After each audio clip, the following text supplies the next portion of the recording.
All right, it is 7:08. We're going to call our February 8th meeting 2021 to order. Are there any amendments to the agenda?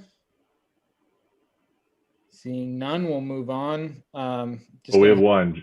I'm sorry, Joe. We have one. Oh, right. Yeah. We're going to add a 4.1 to new business. We have Jim Murphy here, and he's going to give us a tax revaluation update. So let's just jump down to 4.1 so that we can get Jim on his way today. So tax revaluation update. Jim, it's all you. Thanks. So we, with a few fits and starts, I have an outside vendor who is going to be mailing property cards to all property owners through John's assistance today and getting Trio to offload all the property cards. There's about 1,500 cards, which means about 3,000 faces of paper with a photo and a sketch on it. And so it's a fairly complicated offload. But that was successful today, and the vendor, who is also our tax bill vendor, is going to be sending those property cards out to all the property owners. I'll be working with him throughout the next week or so, hopefully to get that offloaded and get those off to the property, to the taxpayers. The purpose of that is to have a property card in everybody's hands so they can see what we have, and to provide about a month and a half of lead time for whatever corrections need to be made. Most corrections at this point will probably be minor. A shed's been torn down, or a bathroom's been added or something, or whatever the case may be. So it's a chance for property owners to see what we've got, see how this is, the basis of the valuations are built. Yeah, I'm glad you fixed my name. Yeah, thank you. Assessor's agent doesn't fit in the window, so. Oh, I noticed that. Yeah. Just trying to change that. Good catch. Sorry, Jim. No worries. Wouldn't be the first time I've heard that. So anyway, the vendor will get those out and get those all mailed to everybody, get feedback on it. I've done this 4 times before, three or four times before, with really positive results. It doesn't mean that everybody's going to like the value that we're going to have come at commitment time, but at least the property owners have input to the process and can check and see what we have. It's not designed to be perfect, but we're going to make that effort and to be receptive and considerate of all the taxpayers. And everybody always disagrees with their tax amount, but we've got to make sure the data is right. And with COVID, it did not go as we'd hoped, because obviously we don't want to knock on doors and touch people's buildings and all that kind of stuff this year. So we'll be very receptive to, if someone's got a kitchen that's been torn out and they can send me a photo, then I can work with that. And I'll put them on the punch list for next year to see if it's done. So it's a good chance to engage, for the government to engage its taxpayers and its people to be very responsive to what's going on. So that's where we're at. It took most of November and December and part of January to go into all 1,500 accounts and to change all of the zoning codes. It wasn't just a question of changing the code, the baseline, but make sure that the zoning code is the correct code for the property. The zoning code is connected to the neighborhood, is connected to the land valuation schedule. And by not doing that correctly, I could turn a $50,000 land value into a $250,000 land value pretty quickly. So I had to go into every single account and double check all those numbers when they came out. Just part of the deal when you change your zoning. Hopefully we won't do that again for a while. So once that was completed, the files are ready to go, and there we're at. We'll get feedback hopefully through the end of March. By mid-April, I'll have new valuations in most property owners' hands, pending things like outstanding building permits and those kinds of things that get done April, May, June. So even those values won't be perfect due to other circumstances, just the way the timing is. But again, property owners will have about 2.5 months to get back to me with contesting the value, or another chance to look at the property card and fix something else. It's another bite of the apple, and that's great. And to go from there. It's pretty thorough. I did this in Bremen and in Morrill and in Somerville, and it worked great. It was good that people got to see what we have. Fixed a lot of acreages.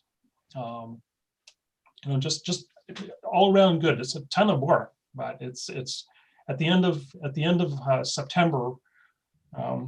You should be sitting pretty good about having good communication and some reasonable numbers, and we'll go from there. So just had a couple things to just check in and clarify with you, Jim, if you don't mind. So and these are just questions that I've been getting from residents. So I thought I'd just Sure. put them on the meeting so that, maybe there'll be fewer questions for you to answer. So the 2020 blip, as we're calling it right now, the housing bubble that we're in right now, that's not reflected in the current reval. Is that correct? That's correct. What I've found is in the memo I gave you is right now the town is on average at about 73% of purchase price, the assessments compared to the purchase price. We're about 27 percentage points under. And that is information through June of 2020. The market really started to move July, August, September especially. It really started to take off. The assessments are going to be done as of April 1st, 2021. But I'm really going to look at some of that late 2020 information with a little bit of a cautious eye. We don't need to be at 100% exactly. We can be at 95 and make an adjustment in a year or two or three, depending on what happens with the 2020 data. I did some analysis, and interest rates are down from 17-18. And if you took the payment from 2017 at that interest rate compared to this interest rate, there's about a 20% higher purchasing power. And we've lost about 20% of value over that same period. So the COVID-19 blip may not be the COVID-19 blip. It might be an interest rate blip. So I'm, throwing that into my little mix too, and see where that stands. We can get paralyzed by data, but at some point we're going to pull the trigger and make as best decision as possible. And even though the system is set up for broad-based valuation change, I'm going to again review all the values that are produced and make sure they're appropriate for each property. So it's not just a question of here's X percent added to everybody's value. It's make sure that what comes out of the computer is also appropriate for the parcel. That's going to be a lot of Saturdays in June. That's okay. Yeah. But it's worth doing. It's an individual review and make sure that everybody was in the right spot, or give or take within the right spot. So. And the values generally went up across the board, right? Because we're doing a revaluation. So just because people's property values are going up on their card doesn't mean their taxes are, because that's based on the budget. But exactly, would you say that the values did in fact go up, so people don't have to get super worried if their valuation is higher than the last one that they had? Yeah, and that individual review catches properties that may have been missed before, either high or low. So there's a lot of attention time that I put into it. I've got a book in the office of all the sales that I'm going to use for the revaluation. They go back to 17, 18, 19, and that will be the baseline valuation for this revaluation. What a reval really does is change that base information from one set of standards to the next set of standards, be it up or down or whatever the case may be. And we're really working off the building. The building baseline is really the 2004-5 building revaluation that was done by the Board of Selectmen before I got here. So we're working off some pretty dated information, but my goal going forward is on every 3 to 5 years, do a little bit of an adjustment. You know, if we're at 73% right now on average, and that doesn't mean, you know, some are at 50 and some are at 90, and that's the reason for the review. You know, there's going to be an increase in value that generally for everybody. So you're exactly right, Joel. There's very likely all values are going to go up a little bit. So. Yep. No, I just wanted to make that differentiation between your value and your tax bill. Yeah. Your value doesn't change what the overall budget is, and so the budget is what actually determines your. Exactly. We're going to collect. I remember our budget, $4.2 million. It's just how it's laid out, and yep. Take it from there. Cool. That's good stuff. And I'd like to clarify that the cards that are going to go out next week or so are just the data for each property. The valuation is not part of that. Is that correct? That's absolutely correct. Yep. Valuations will come April. Okay. And then those valuations are obviously based on the data that's on the card, that there's a valuation for the amount of land, and it's assembled. You assemble value based on each property. Yep. We're generally where we're at right now is, you know, we're going to have a property with a $300,000 value. I'm going to find out they have 3 bathrooms instead of 2. Okay, all right, $3,000 adjustment on a $300,000 value. It's going to be pretty minutia at this point. You know, that's again that chance to drill down and get it right, or as right as possible. These will all be wrong next year. The market will change, and somebody will build something without a permit or tear something down and not know about it. You just do the best you can every single year. You grab the shovel and you go digging in the assessing and just make your best to go get it and do the best you can for our taxpayers. So what's the after April, Jim, the tax card goes out. So what's the sort of time sequence between that point and when we know exactly what the budget is and what the mill rate will be? I guess my concern is tax card goes out with new valuations. People look at that and say, apply 17.9 to that, and it's going to cause a lot of heartburn. Yeah. Yeah. And this is one of those things where there's really no good answer. There's no good time. Like, there's never a good time to say that your valuation is going up, unless of course someone's making an offer on your house. Then that's a great time to have a high valuation. So in terms of timetable, I mean, you know, Jim will be working on those values and meeting with meeting with residents. It's why this first section is so important, because having that accurate information can allow us to not have as many folks calling in and concerned, because we can have that accurate information and we'll know, you know, what's on the table. But the second part, the part that really ends up involving town meeting and all of those things, you know, we're not going to necessarily have that global number when we make our budget decisions. Right. There's going to be, we're going to have, you know, our budget number. We're not going to have a mill rate number to kind of figure out how that fits until we're into July. Now, traditionally, we've done, the town of Newcastle has handled its commitment the first selectmen's meeting in July. You know, I assume we'll be on time for that, and I'm not putting Jim on the line for that, but you know, it's tradition that can take some time if you have a lot of meetings with residents, people concerned with the values proposed.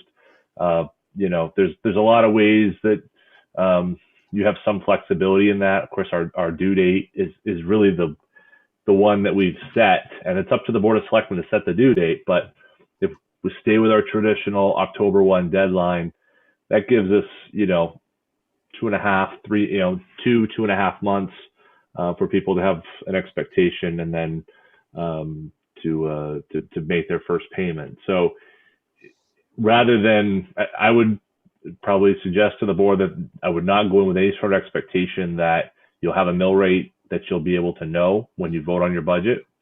The voters won't necessarily have a budget that they'll know. They'll have a rate of increase over last year's budget.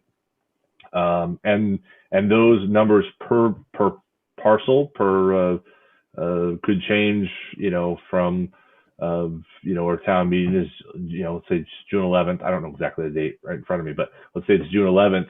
There's a lot of work that Jim Murphy is going to have between June 11th and, let's say you meet on July 5th, July 25th to set your mill rate.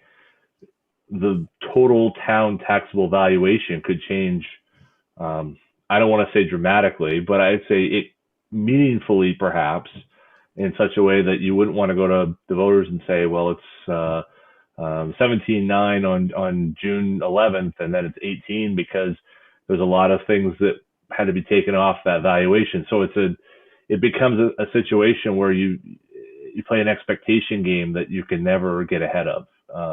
We'll never win. So, yeah, right. So, I mean, I think my job would be to try to get as much accurate information for the four of you and for the taxpayers and the residents to understand, and understanding though that he's in mid-process as we're kind of going through a budget, and it's just a very difficult piece.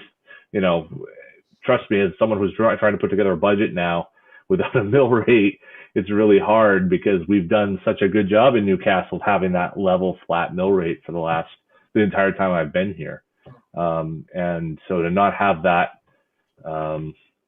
life preserver, safety vest, it's really a challenge, but that's the uncertain waters that we're into. To me, it makes it all the more important we get accurate information. That's why most towns don't. I know Jim has the two other towns that he worked with that had done this before, but this is the third revaluation I've been through. In none of those cases did the towns send out property cards and say, hey, look at the information on this card, tell us what you know. And one of them were some pretty disastrous effects, when I was a selectman, actually.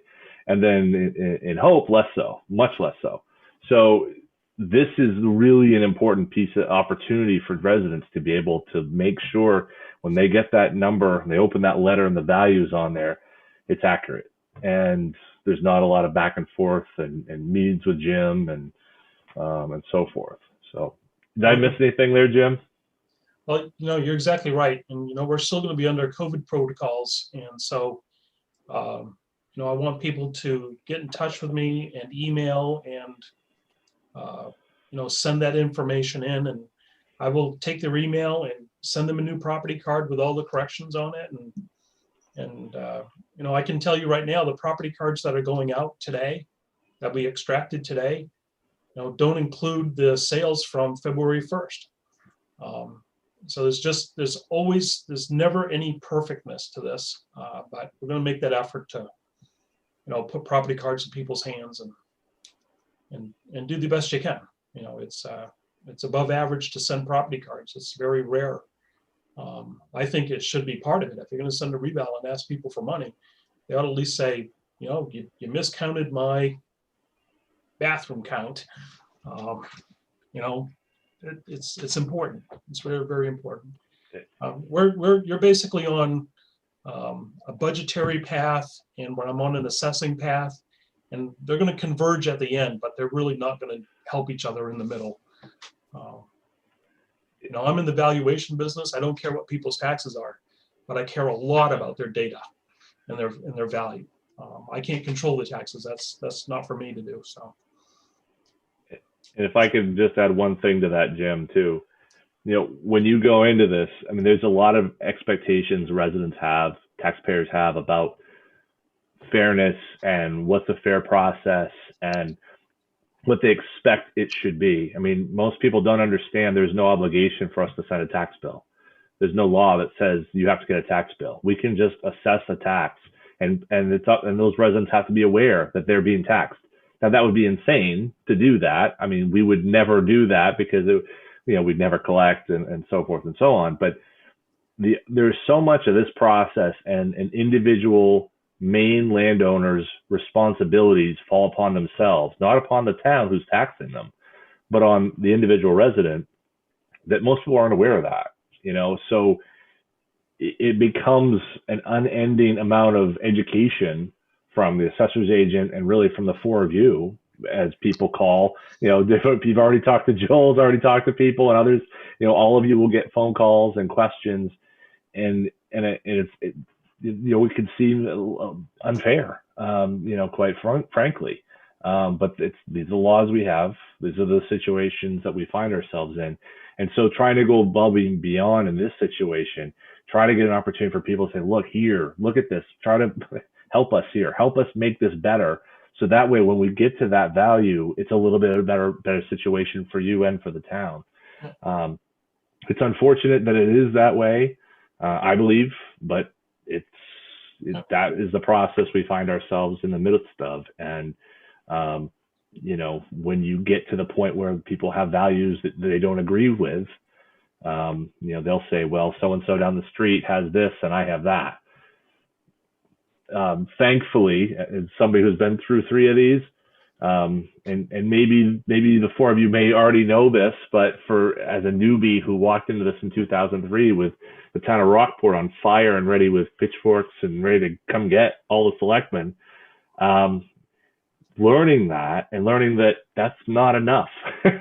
We paid Jim Murphy a good sum to do better work than that and to make sure our values stand up. And, will every value be 100%? No. But we're looking globally here with 1,500 property cards. That's the record we're looking at. If 1499 are spot on and one isn't, that's the job we're happy with that. There will always be outliers, and that's the thing that we have to resolve, and that's why we have an abatement process. So there will be ways that we deal with that, but you don't walk into it saying, well, 1,500 properties and 700 of them are wrong or 500 of them are wrong. It may feel that way. When you get down to abatement applications and you actually look at it, there's really usually, and when you have a good revaluation, that doesn't end up being the case. So it's a long process. It can be a really long process, but I think we've got a good team in place to be able to get as good of a product in the end in terms of valuations. Doesn't mean everyone's going to be happy with their valuations, but I think we're going to have a good product in the end, and that's really what we are purchasing and what as a town we're purchasing from Jim Murphy, but also what we need to work with from here on, because a 27% gap between 100% and where we are is not equity. There's a lot of inequity in values right now in Newcastle, and so there are people who are paying more than they should be right now on the basis of those inequities. So that's what this process is meant to correct. Is that inequity and make sure that everyone's paying their fair share. So if we go to commitment at 75%, I need to take 25% of CMP's values off. I need to take 25% of all the commercial properties off, and that just ups your mill rate, and it reduces the homestead exemption for all the homestead property owners. No, it's more than just having the right value and the right tax amount. There are other implications here that definitely have to be addressed. In the previous 3 revaluations, there's about 2,200 properties. I had 4 abatements. That's spectacular. I would take that every day. But it came from sending property cards. Here's your value, answering questions. I will have a little cheat sheet that I'll send if somebody sends me an email and I fix something. I send back the new property card and a little cheat sheet. And within that cheat sheet, there's a website address that connects to a number of videos that were done when I taught property tax school a couple of years ago. And there's about 30 hours of me talking and another gentleman talking about assessing and how it's done and what makes sense and the process it goes through. And, now, if someone's really bored this spring, they can watch that. They can go watch it now. It's through the State of Maine website, but it really talks about the chance to really see how assessing is done. And you know, there's a lot of theory and science and a little bit of voodoo magic mixed in there. And you know, but if all the properties in Newcastle are exactly the same, it'd be easy. And they're not. It's amazing. Maine's a hard place to assess in because it's just very eclectic, and you know, it's amazing. It's an amazing place to work if you like variety and challenges. So, You and the weatherman, Jim. what's that? I hear the same thing from the weather guy on TV. Exactly right. Just wait a few minutes. I'll change the values. So, We just want you to be right more than the weather guy. That's all. yeah, I'm gonna. Well, yeah, I will make my best effort. And like I said, you know, I don't know how many town adjustments I've done. It's got to be, I don't know, 18 or 20 by now. The last three I've done, I sent property cards. There's more than that. Sent property cards and then letters of new value, and it was tremendously successful about communication and getting the right information. And no, something's wrong. I'm going to fix it. I'm not going to butt heads with somebody over a bathroom count. You know, it's wrong. It's wrong. It's not a big deal. Right. So. That's great. Anyone else have any other questions for Jim? All right, Jim, thanks very much for the update and for all your hard work. That's great. Sure. Thank you. It's good stuff. Thanks, Jim. Thanks, Jim. Yeah. Have a good night. You too. All right, we're going to jump back up to 3.1 for the minutes from January 25th, 2021. Do I have a motion to accept the minutes? Tor moved, Rob seconded. Any discussion on the minutes? Everything look good? All right, all in favor of approving the minutes? Passes 4-0. All right, and now we'll jump down to 5.1, which is fiscal year 22 budget process goals discussion. And this was something that kind of came out of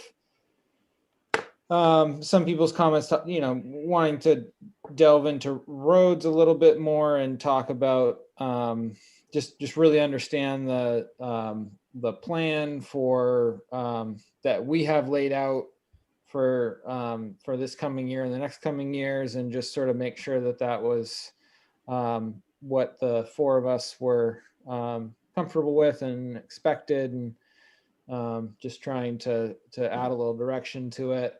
And then the second part of that is we'll go into buildings a little bit and just have a little discussion on some maintenance and repair work that needs to happen, and just to help John work his budget numbers so that we have something coming out of the gate that's closer to what we're going to be approving. So did anyone have anything on any of the road projects for this year or coming years? I had John put together a list of all the roads and their mileage and some comments on what had been done most recently. I didn't know if there's anything anyone wanted to jump into with that. I think it's good. I mean, I think this is very helpful for me to see just a little summary on each road, you know, what's been going on, comments, whatever. So I think it's good. I don't know, did you say John, something that you've been working on here, or is that? Yeah, well, yeah, Joel and I talked, you know, kind of prep for the meeting tonight and last week, and he's like, you know, it'd be great to, you know, to just kind of lay out what we've talked about in one place. And so it was pretty easy to get the mileage. You know, we had some of that. I just kind of put, and then the notes were kind of just off top of mind. So apologies if I've forgotten something, or this was kind of, yeah, like I said, off of budgets and whatnot. But the kind of big takeaway for me, honestly, off of this was how far along we actually are, because I was actually surprised that we were further into those 24.83 miles in terms of getting a handle on them than I expected. So to be at 20, you know, to have 2.5 miles or so of well, 2.5 miles of reclamation, and then you have Academy Hill, and then you have some shimming, and you start to put the picture together. I'm not saying we see the light at the end of the tunnel, but there's a glimmer, I guess. There's a glimmer of hope down the road is kind of what I'm seeing. And so that's encouraging, because I think to go into something like this, you know, where you're going to do this type of level of work and this expense, you need to see fruits of your labor, right? Like, you can't just simply say, we're going to throw a whole bunch of money at a problem and hope it solves itself. You need to see, like, okay, what does this get us? Where does this end? And I think, you know, I'll put it up on screen so all those at home can kind of see what I'm talking about. You know, when you're looking at this, it kind of shows, okay, you know, obviously there was a pretty major resurfacing of North Newcastle Road. West Hamlet Road was reclamation, not full depth, but some reclamation involved. You know, I'm just talking about the big, obviously Lynch Road had a full rebuild. You know, going down, Stonebridge had the full reclamation, and of course we had Academy Hill, which is kind of we've rebuilt that first 0.7 of a mile. So, you know, when you go outside of those, you know, Wanders Road, you know, North Dire Neck, South Dire Neck, those are two of the longer roads. Obviously not fully asphalt on all those sections of road too, but you know, so I guess what I'm saying is, when you look at the longer roads, you can see that, you know, the makings of being able, if we feel that the current process and the current you know, approach is the correct one, we're closer to seeing, you know, not the end, but at least the midway point or what have you, than kind of even in my mind's eye when we met last time. So that's good. That's a good thing. But obviously there's 24.83 miles, and you know, we're at the 10%, 20% mark. There's a lot more to go. But that was the thing that stood out to me as I looked at this. And then, just so I can kind of, for those who are at home, this was last year's budget, and it kind of laid out the phasing, I suppose, of the next sections. And of course, this is last year's budget, so the budget priorities may have changed. I don't want to, you know, if you're living on Station Road and saying, oh, okay, well, 2023, that's the road to hit. That's not a decision you guys have made yet. So I just want to be clear about that for anyone watching at home. But basically the idea is, this is how Seth had laid out some of those budget priorities in last year's budget. And then that's obviously what he's funded. So for this year's budget, you know, if we were to continue along that same plan, and assuming he doesn't have different priorities, finish paving on Stonebridge Circle and some shouldering on Stonebridge Circle, reclamation and base paving, and some ditching on Westfield County. And then the idea would be tree work and some turnaround work on Station Road. So that's a kind of an interesting kind of, you know, look at that. Now that's only the capital end of it, though. So you also have, there are sections in the maintenance budget. There's some that aren't part of this. So you have in the current budget, there was some money set aside for Happy Valley, the intersection of Happy Valley and 194. There's some other stuff that you know, they're important projects, and for if you're a resident living on those roads, it's vital. But this is, in terms of the capital needs, that's really what this is meant to look at. So yeah, that was all I had. But yeah, I was kind of glad I went through the exercise. So I think it was worthwhile for me as well. I think if, sorry, Rob? go ahead, man. Yeah, I like this. I'd love to see this evolve and get even more detail. Get multiple fields for, you know, status of last work, you know, current, you know, status of the road. You know, start to sort of build this into a database that we can, you know, help us to prioritize. You know, I know we're not going to get, you know, especially with a road that's you know, more than a mile long, and there are going to be different sections in different conditions. But Right. you know, we're not going to get like every 1/10 of a mile what the condition of that 1/10 of a mile is. Right. And I know that probably, you know, our road commissioner probably has that in his head, you know, because he sees it and sort of integrates it all. But to the degree that we can get that down in a spreadsheet, so that we can have clear data.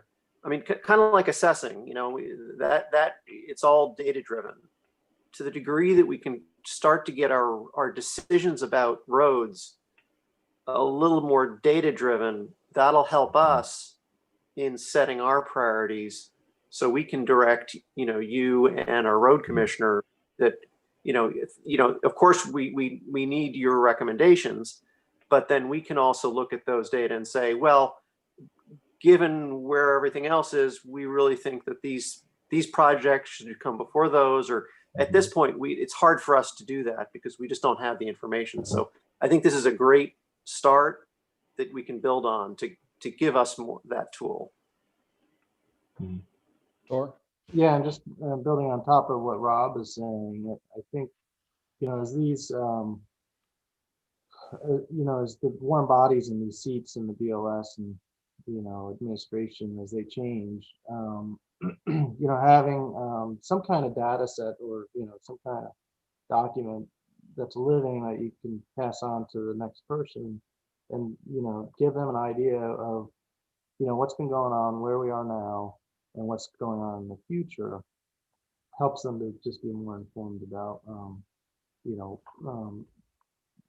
what decisions have to be made. And yeah, so I think, you know, something more, so I'm hoping that this is something that we can, like Rob said, you know, develop and continue on. I think it's good.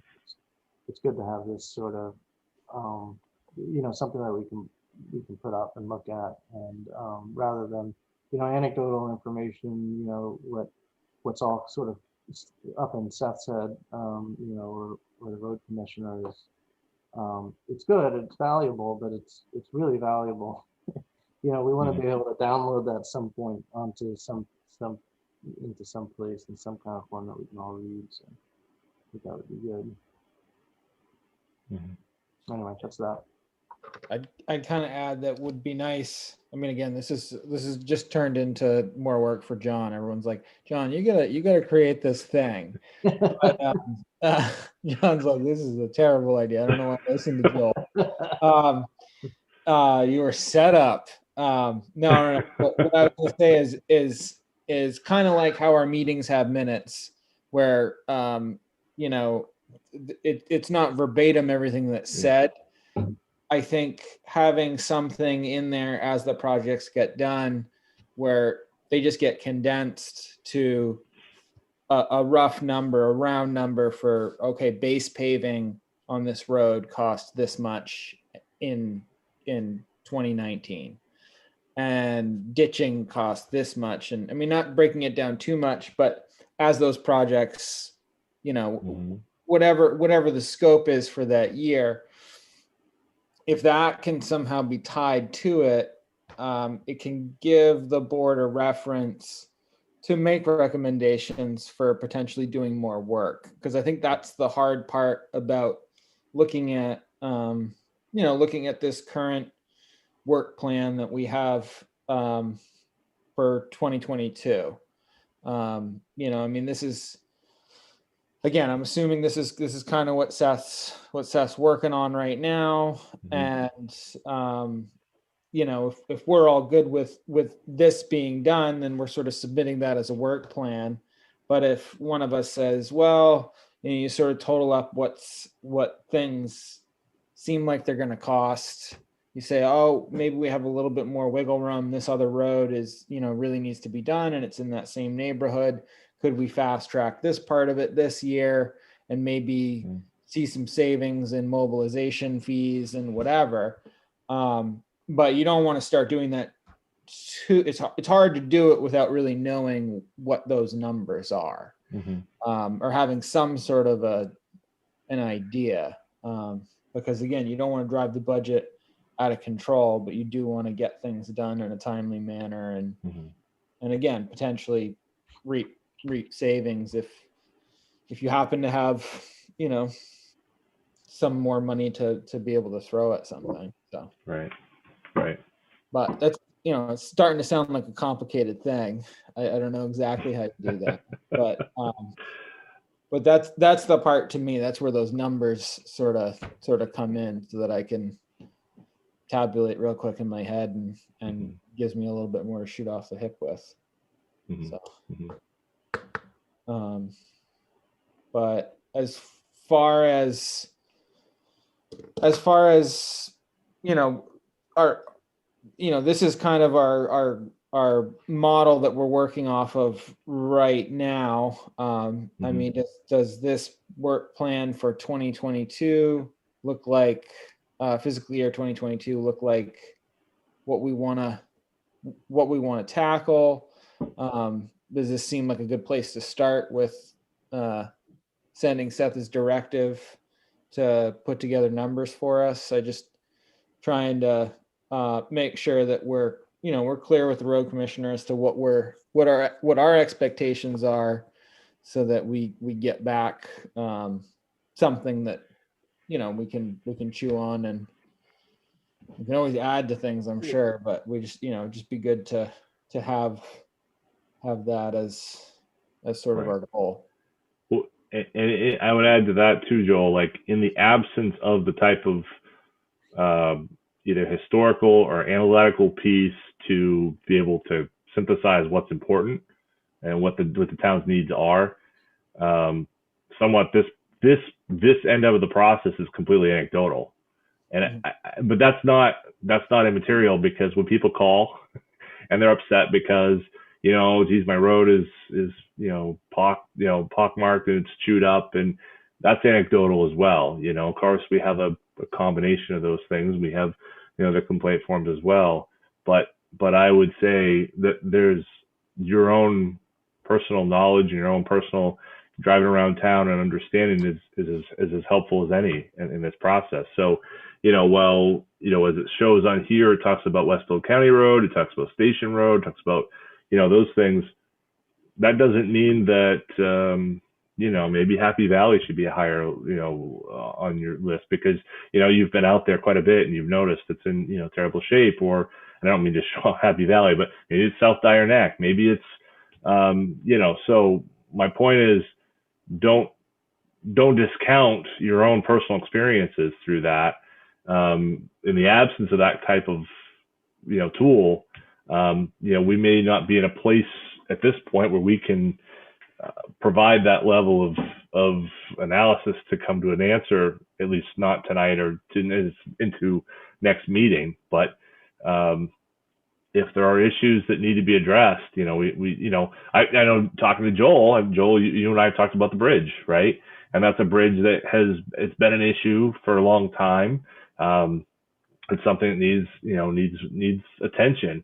The bridge on Pleasant Street, you know, so I'm just going by the Selectmen here, you know, there's some ditching on North Dyer Neck Road, you know, so I don't mean to pick off all the individual issues that each of you have run into, you know, but I'm only saying, like, those experiences are important, and part of your piece of being on the board, it's not about make sure my road's taken care of, but you also represent those areas, and there's residents and neighbors who are also, yourselves, who you're also representing. So don't be bashful, I suppose, to say, I really think we need to look at this section or this road or what have you, because that's what you're here for, and so that's just representative government. And,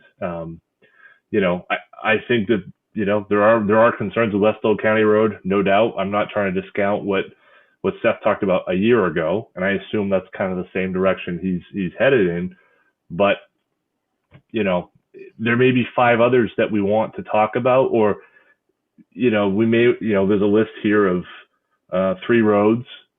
Maybe there's 6 roads that you want to at least have a ballpark figure on, so that then you could come back and talk about that a little bit more. Just my 2 cents in terms of how you guys think about this. I agree. I think we need a better analytical tool to make this happen. But if there's thoughts you have, let's go for it. I guess is, make sure you feel like you've had, your questions answered, I guess is my point. Wanda? Well, and I think to that point, I had a couple of phone calls. I think I talked about it either the last meeting or the one before, from some people on the West Oak County Road who really had concerns of what was going on out there. So it's not only, what we think are important, but what are the people that live on those roads? Is that a high priority for them? Because, they don't want to make it, they want their road to be maintained, but they don't want to make it so much better that they get a lot more traffic kind of thing. So, I think there's a lot to be said for that too, that just because we decide we want to pick a road doesn't mean that the residents of that road would agree. There might be, in that case, is there another road that, I don't know, but I think there's a lot more in it than just picking a road. I think you're right, John, that, it's our concerns, but also, putting it out, if we're going to do something like this, putting it out for the residents and get their input on it. Not everybody's going to agree, but if the vast majority don't want a super highway going by their house, then we ought to really think about that before we do it. And I assume you got some phone calls about that. I don't know. But I think that's important that we do that. The other thing that I've always thought was important is, Seth has a way of doing things over 3 years. And I understand, I think, by being on the board, why he does it. So he does it in like stages. But the one thing I don't like about that is I don't always get a sense of what the true expense of that road is when we're done. And I think what Joel was talking about having, something cost so much per mile or so much per foot or whatever. I think that gives us a better idea. Because I'm just going to throw this out there that, in the past, that we've been criticized for not putting things out to bid and, having kind of a one-man show on getting things done. And I'm not saying that Seth doesn't do a great job, but, he kind of gets all the work. And I was at a selectmen's meeting at the town meeting 2 Junes ago. And the selectmen stood up before I was a selectman and said anything over $100,000 goes out to bid. And when you put something and piecemeal it, you never get to that amount. We can't tell the people one thing and then do something different. So I just think as we go forward, we got to kind of keep that kind of stuff in mind too, that I'm not saying that it's kind of like Academy Hill that went out to bid and Seth got it. That still happens, but it just, it still can happen, but it just makes things a little more transparent. And I think that's kind of what I hear the town of Newcastle kind of residents would like us to do. And I think as long as you do things over a few years, it's easy to kind of cut that number down when really the road costs so much money to do. And I think it's important that we know what that amount is going into it. So. Mm-hmm.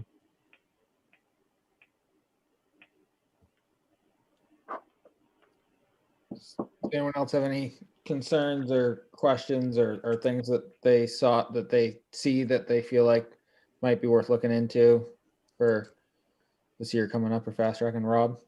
Yeah, a couple thoughts. One, I think things like, again, we're turning this into a pretty fancy database, John.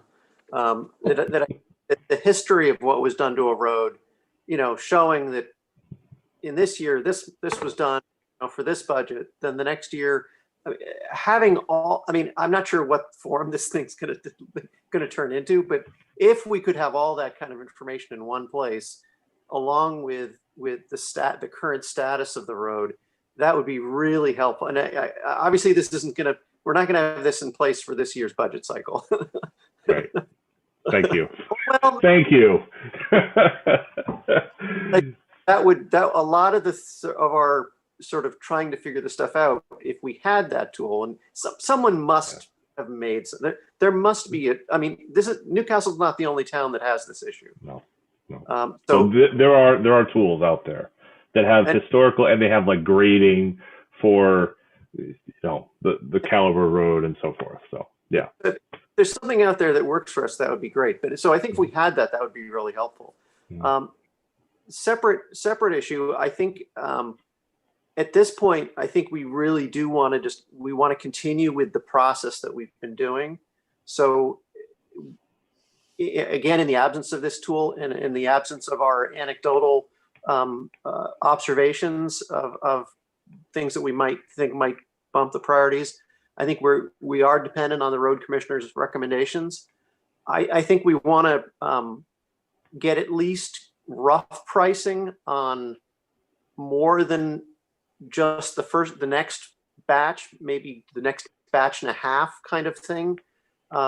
So we can, as within those next recommendations, we can then, if we want to reprioritize them based on the you know, I don't think it makes sense to have him price everything out to the last dollar at this point, but to have rough pricing that will help us in prioritizing those projects for next year. I think that would probably be a way that we can most effectively put our stamp on it at this point.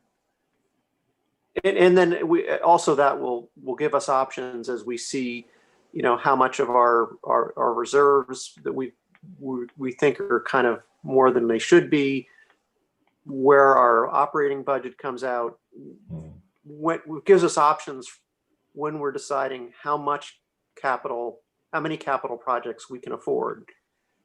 I think we want more than the minimum, so we can then choose from them.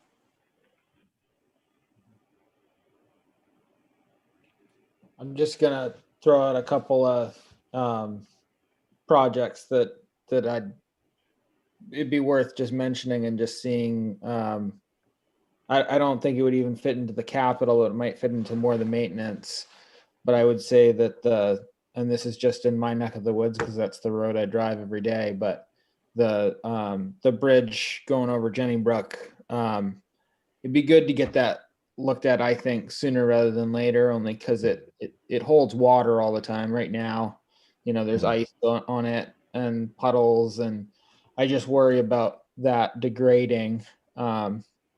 So I think some sort of an assessment on that, and potentially if there's going to be some, you know, if there's you know, work planned for the next season over there, it would still be good to make sure everything's, find out what there is there, and if there is any issues, or if it's just a matter of ditching and something is kind of slumped there. And then I would also just add in that basically the section of ditching going up the hill there, and then up, you know, just below my property, holds a lot of water. The double ditch line's gotten pretty big, and the Cochrane Road was redone shortly after I moved into my house, and it'd just be good to just maintain that investment. It's not a huge project, but those are two things that I have noticed that kind of are worth looking at and mentioning for a potential work plan. Sounds good. Yeah, I'll ask Seth to put that on, and whether that's part of the 1.5 or 2. Yeah. I mean, I think what Wanda said, I think is important, because, you know, the full picture of what you're doing sometimes gets lost. I mean, we put a budget together for year to year, right? But we're really looking at the long term. We're looking at not only the long term cost, but the long term benefit of completing the work. So that way we don't have maintenance in the short term, and so forth and so on. So, I think taking right now, I think we're very much in the details as we go through the budget process, and sometimes you get lost in the details. So if we can maybe back out of it just a little bit, so I think you get a little bit more of a global view.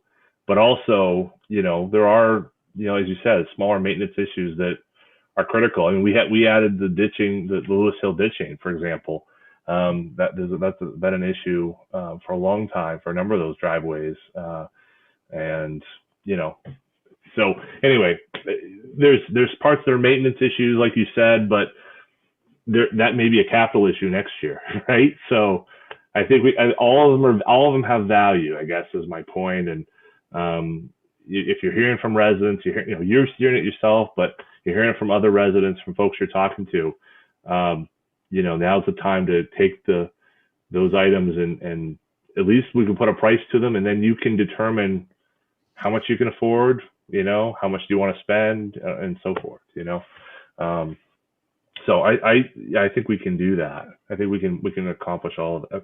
I don't know if we can accomplish having all the work done, but we can accomplish putting that plan together. So at least the four of you can make a decision, which is really the whole point of this exercise. So, and hopefully you have enough information. And the other thing is, even when you get the budget, I know that there's going to be more things you're going to think about after you see the budget, and you're going to want information on things that we haven't even talked about so far, and that's okay too.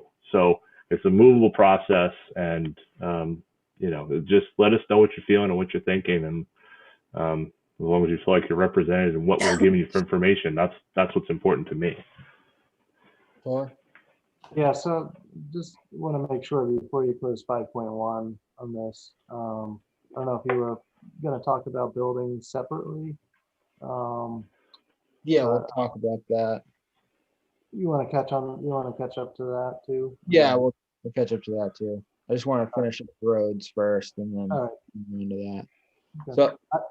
So I would say too, to my point, the two issues I just brought up, if you bring that to the road commissioner and the road commissioner says, well, John, really that's something that's part of the next year's thing, and so we're going to have all the crew out there, we're going to be doing everything, and we can do all that stuff, and it's done at a better economy for the town. I think that's where our current road commissioner, it's kind of nice because it's not just slapping a bunch of band-aids all around town and then having that be good money after bad.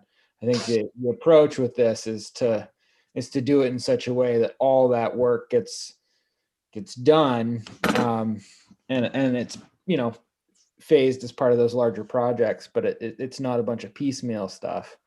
But that being said, we've got a lot of roads, so there still has to be some piecemeal stuff just to keep things going. So, and that's part of that discussion. But anyone else have anything on roads or? All right, let's move on to buildings. And basically, this was cool that this is that John put this together. This is great. And some of this is old stuff, but these are all building projects. We don't really talk a whole lot about buildings. We usually get stuck talking about roads. And I think for kind of the discussion tonight, I think we need to give a little bit of direction to John as to how many of these projects we're going to try to accomplish, and or how we're going to accomplish them, whether it's by funding a reserve account and getting things done that way, or looking at each project that we have piece by piece. But there's a few things at the town office that definitely need to be looked at. Some roof work, some trim work. There's some work at the fire station exterior that needs to be addressed and looked at. There's a few things that still need to be finished inside, the ventilation system and things like that. So just wanted to, again, have something out for people to look at and sort of rack their brains and see if they had anything to add. Wanda? The only thing I would add, I think it's a great list. I think it all comes back to, somewhat what the costs are, because there again, we could pick and choose from, like, if we say we want to put so much money in the bucket for buildings, then we could kind of pick and choose, and it doesn't have to be exact, but what's the roof cost, or what does different stuff cost? Because I have no idea, looking at these, what, something that looks pretty simple to me could be one of the highest ticket items on the page if you don't know, what it costs to get that done. So, and I know this is just high level and we're just starting, but I think as we get into this, I would like to see some rough price tags anyway, so we kind of know what we're looking at. So that's all. But it's a great list. I think we've come a long way from just kind of talking about what the needs, potential needs are, to really giving us a list of what is needed. So I think that's a great start. Yeah. Tor? Yeah, I think again, this is great. I think while John's working on these databases and spreadsheets on his Saturday evenings and Friday nights and Sunday afternoons between football games, I got some other things that I want you to add to this. But I don't work. I don't do Saturday night. That's a Ben Fry. Sure. That's Ben Fry's time. I'm Friday night, Friday afternoon guy. Just so everybody knows. Anyway. Well, no, I think again, just having something and something that we can kind of relate to, and in black and white, or some kind of history report, and how track this stuff. I think roads is one thing, because you kind of you can see what's going on with roads and sort of predict how they're gonna be sort of depreciating over the next few years, and you can start to think about that in the budget. I think buildings and constructed infrastructure, mostly the buildings, they tend to hide their needs, so it's kind of hard to see something tangible. It's these things pop up, and then all of a sudden you're like, well, did you know that the roof's leaking on this building? Well, now we have to try to find funding for to do this roof. How are we going to pay for that? So it just seems like it's crisis planning. So one thing I would propose is that somehow we build into the budget some kind of depreciation funding for for buildings, constructed infrastructure, things that are not held, not under the duties of the road commissioner. So that when we do, as we go, as time progresses, we're sort of building up funding, in anticipation of the failure of something, so that when we get, let's say it's a roof, and it's got a 20-year timeline, when you get to year 15, there's already some money in that budget to start to plan for that, so that we're not trying to take it out of fund balance or some other general fund. So where exactly that fits, I don't know, and I think it would be something that you would just have to build upon, and that starts with some kind of database or some kind of chart like this, where you can actually make note of what was done when, and when it might, what's the expected lifespan, when it might be replaced in the future. So there you go, John. Have at it. I would say to that we've reached a level of depreciation on a couple of our main buildings that we haven't been. Yeah, we reached a level of there's a lot that needs to get done, because both the town office and the fire station haven't really received, the fire station received a new roof a few years ago, but other than that, there hasn't been a whole lot of and we replaced a couple of doors and things like that on the exterior, but the exterior is just what it was when it was built. So there's some siding that's fallen off and needs to be repaired, and then you get into the question of is this more than just some siding that blew off? Is there other things happening? And kind of the same thing with our current town office. We did a lot of stuff, needed stuff inside last year, but we didn't do any of the things that we were thinking about doing on the outside. So I think for this year's budget, I think we need to at least get a price on a roof, and a price on replacing the trim and addressing any trim that needs to be replaced, especially in the roof area. So the rakes and eaves and soffits and all that stuff that you don't want to replace after you replace a roof. And then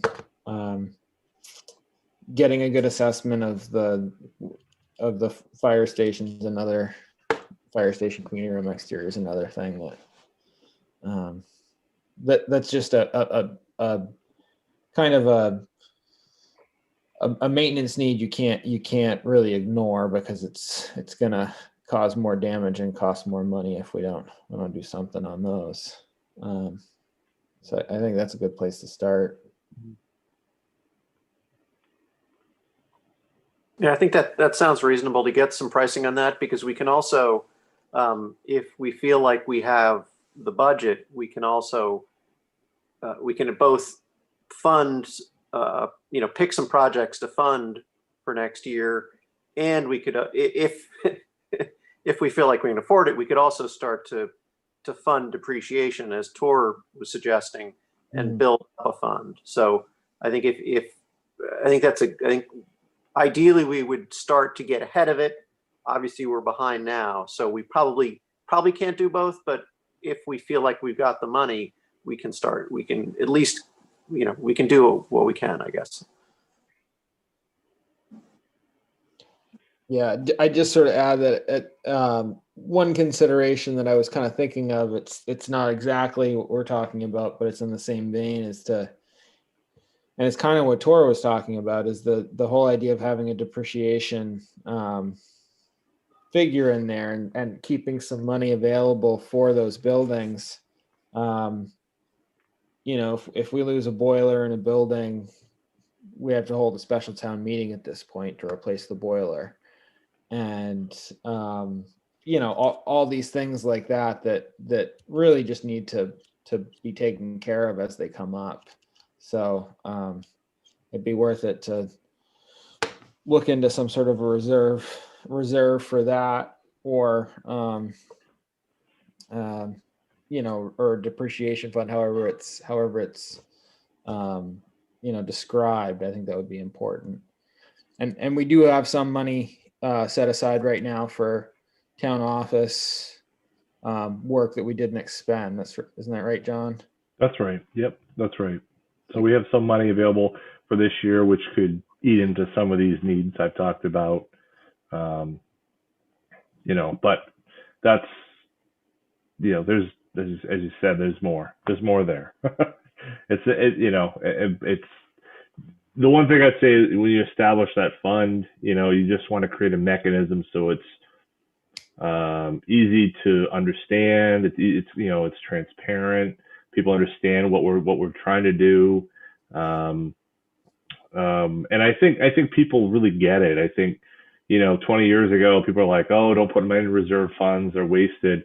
I think the way that we've used reserve funds here have been really positive, particularly the fire station roof. I mean, we've had some good successes. So let's, yeah, I think we can build that. And the hardest thing to do is to put the money in the budget. So if we establish maybe an aggressive schedule to try to get ahead of it, then the following year, if you're meeting that same level of funding or a similar level of funding, it's a lot easier to fit it into the budget. You know what I mean?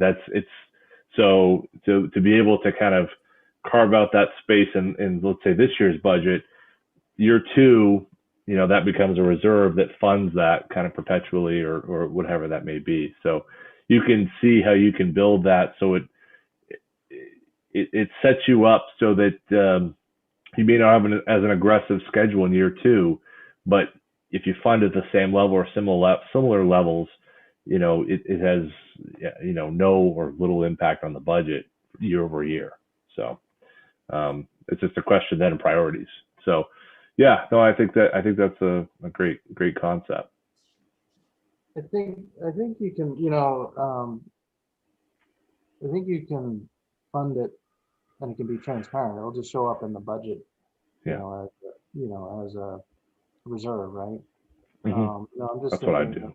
Yeah. yeah. And so, you have, I'm just thinking, we have computer equipment, and we know that there's a timeline till it becomes obsolete, and so, I don't, I guess it doesn't seem like the Board of Selectmen should be sort of, I guess, just pining over, how we're going to fund, something that's a necessity to the town. It seems like there should be money there, and the idea is, is a proposal by somebody, town manager or somebody else, that says, this is wearing out. We have the money that we've been saving up. When do we want to start to, think about spending that money? And, Right. I think that's a better discussion to have than, where are we going to get this money next year, and how's that going to affect the tax base? Yep. So. Completely. Really agree. Yep. Do you have a list of things that you feel like we need to, you're going to put in the budget for buildings? Is there anything you wanted to discuss? I mean, you're the one, you see it all, you hear all the things.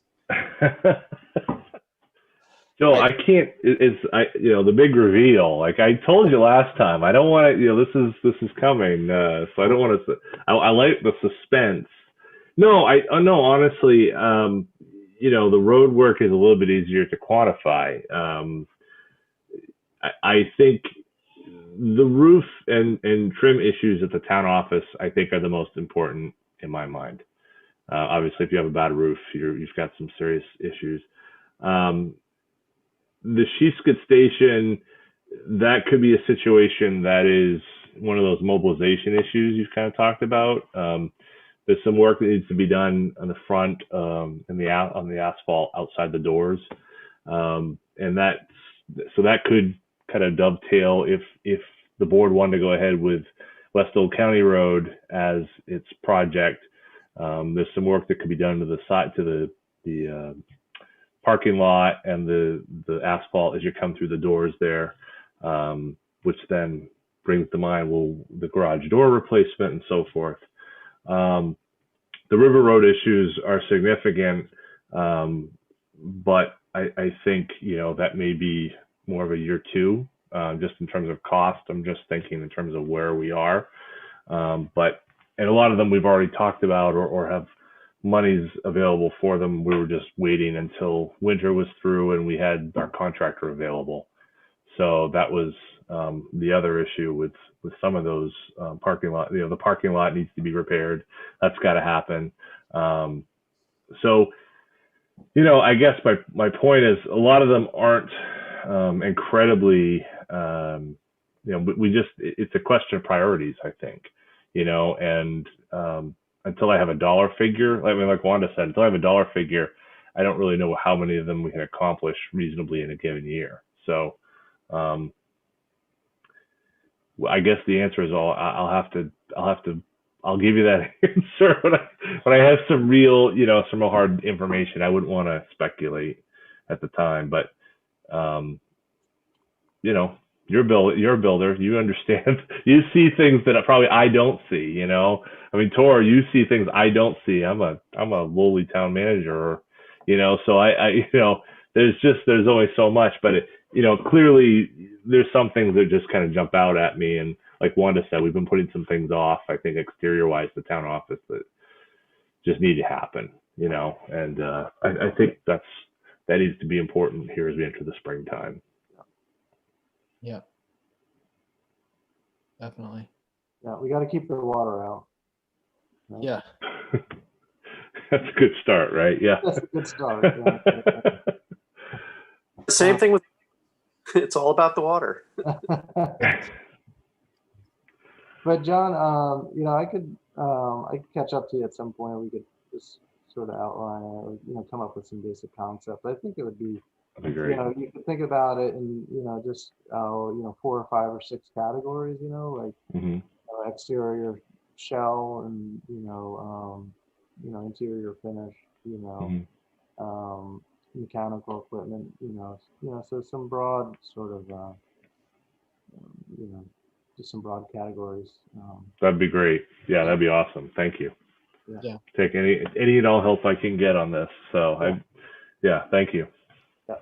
We don't want our buildings to start looking like our roads used to look everywhere, and where they just look like they're totally bombed out and falling apart. And we hit that with the community room last year, where the community room, the floor tiles were coming up. The room hadn't been painted since it was done, and it gets a lot of use. And again, it's not a bad idea to look into maintenance versus having to do a lot of replacement. So it's always cheaper to do that than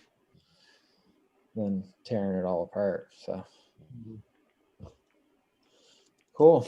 So is everyone good on the budget process goals discussion? John, does that help you? Does that? Yeah. No, that's great. That's great. Yeah. And the one thing I'd say though, I mean, especially for, we're doing the budget a little bit differently than we did last year. So for 3 of you guys, it's a little different. Remember, like, it's an evolving thing, right? So like what the spreadsheet says day one, the 4 of you will take that thing to a different place than even what seems common. Like, all 4 of you could all agree right now today, but when you see the numbers and you kind of, your minds kind of go a different place, a month from that point in time, you could be in a very different position than you are, tonight. So my only point is just that, if we don't have the information, we don't have the numbers, we don't, some preconceived knowledge that we have today, it changes. And so it's very flexible, very, even if as good of a job, if it's the best budget I ever put together in my life, which it could be, it doesn't really matter, because it's really the 4 of you, what your priorities are, and where your conversation goes is wherever that goes. And that's the answer. That's the policy for the town. So, it's the reason why maybe I don't put a whole lot of pressure on myself when I present the budget, because the reality is it's meant to just give you information to tee you up to make decisions. You know what I'm saying? And so if you don't have information on day one, the way I look at it is, tell me what you need, and then we'll get that for day 2 or day 4 or day 50. Well, let's not say day 50, day 30, if we can do that, then we're good, and that's the point, is that the 4 of you feel good about where your budget is at the end. It's not really, I'm not looking for, pats on the back for day 1.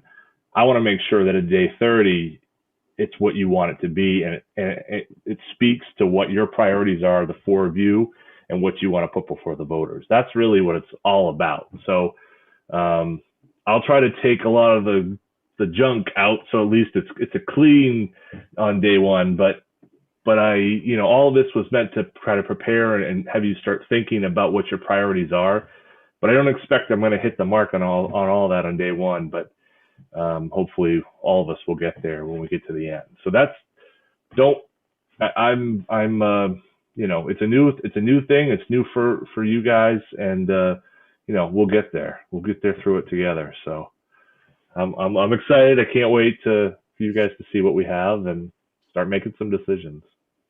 Great.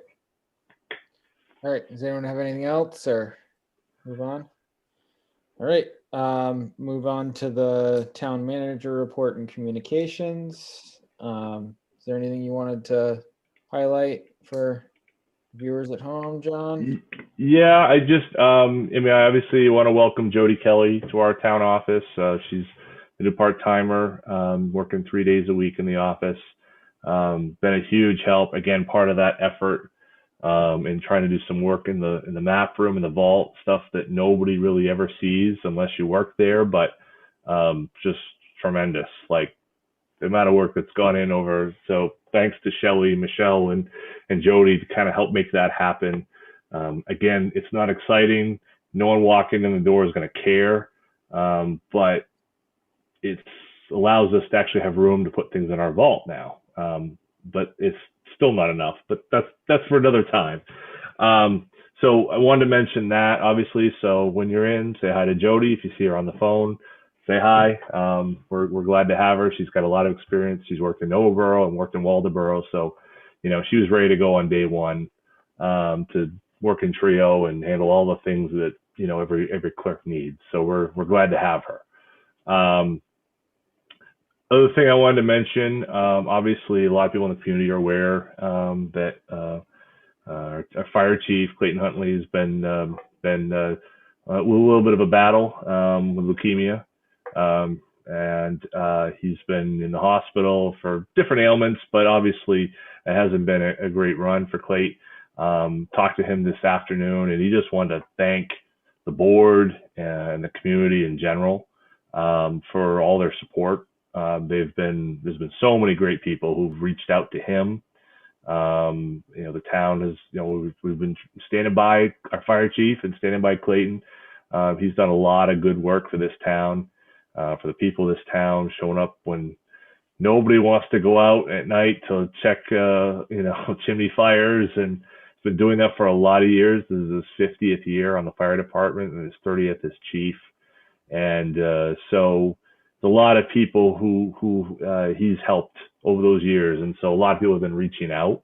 For those who aren't aware, there has been a GoFundMe page set up and established in his name at First Federal, at the First Federal Bank. And but there is also the GoFundMe, so if people like to do the internet thing, you can find the link to that on the Facebook page for the fire department, as well as we copied that and shared it on our town office page. Unfortunately, with the situation we find ourselves in, with the way that the healthcare system is in our country, even if you have you're on Medicare and you're on Part D, there are costs. There's additional costs that just aren't covered. Not to mention driving and all the other stuff. And this has been a real rough road. So I know Clayton and Margot and the family really would appreciate any help. Firefighters have been so helpful and supporting that, and they're the ones who kind of got this put together for Clayton. And so if people are interested, want to follow the link, again, you can find it on the town's Facebook page, the fire department's Facebook page. If there's or if people just don't want to do that whole, internet thing, and go right to First Federal, and they, you can contribute there. But, he's got a couple more treatments, and then hopefully, he's on his way towards a transplant in Boston, and hopefully, springtime ahead. So talked to him today, and he sounded like, Sam old Clayton, talking a lot about the Super Bowl and a lot about Tom Brady. That's just the way his conversations with me go. So it was great to chat with him. But so it's been a tough run, but anyone who can help out or want to help out, please do. Yeah. Thank you. Yeah, no, we're all pulling for Clayton. All right, moving on to 7.1, a town warrant of, for 27,994.05. A motion to approve that. Wanda, seconded by Rob. Anyone have any questions? Anything they want to go over? Rob? Just quickly, there's a 8,000 for Gartley and Dorsky. I assume that's the last of a contracted amount for the Academy Hill project. That was the end. Yes, that's it. And you'll see probably as part of the budget. Well, no, it's unrelated to that. But yes, so that's the end of the Academy Hill piece. We still need to get our reimbursement from Maine DOT. I want to be clear about that. So, we did some of the year-end numbers, and looking at my watch, and it's February 8th, and it's been 3 months. So, Maine DOT, give me a call. Give me a check, please. I love you, Maine DOT. You've been great, but and that's it's not the local camp. I mean, this is Augusta stuff, but yeah. What's that? What'd you say? Watching. Governor Mills, hey, how are you? You do know there's our time and there's the state time, and they're not anywhere close to the same. You do know that. I feel like if I say more, Wanda, on that, I feel like the check will be another 3 months. So I'm just gonna say, okay. Yeah, we kind of deal with the state on a different level, but yeah. Right. It takes a while. That's true. That's very true. Yeah, reimbursements. Yeah, and it is a weird thing. This whole deal with that culvert, the catch basin, it is an odd duck. I don't want to, suggest that this is a normal thing, but it'd be nice to be able to close out those books. Just saying. The only thing I didn't have any questions on, but I just wanted to put another thing for you to work on, John. Or I can do it even. I don't mind doing it. But if we could just sort of take a look at the heating season and compare our electric and oil usage this year, because I'm assuming we're using the heat pumps some in the office, or we're not really. Oh yeah. Yeah. Yep, we are. And just we had a little bit of a hiccup on that. When we got into December, we had some weird. Anyway, long story short, we had some issues with the boiler, and our thermostats had to be changed out. So Chris came over, and we got some stuff worked out. So the first part of the year is probably going to not register that well, but from December on, so we won't have a full heating season that kind of fits. But yeah, no, absolutely. In terms of how it feels much better and much more even heat than what we had before. That's a good idea to take a look at that comparison. Some of that may show in the budget, but the year-to-date numbers were like end of January, so it's not probably going to give the greatest, full force of what we had. But yeah, that should be very interesting. No, just be interesting, and again, thinking about how we move forward in other building projects in the future. Yep, absolutely. So, if we had any other comments, all in favor of approving the budget? Passes 4-0. And that is it. Don't have anything else. So do I have a motion to adjourn? Moved by Tor, seconded by, I think Rob had his hand up first. And all in favor?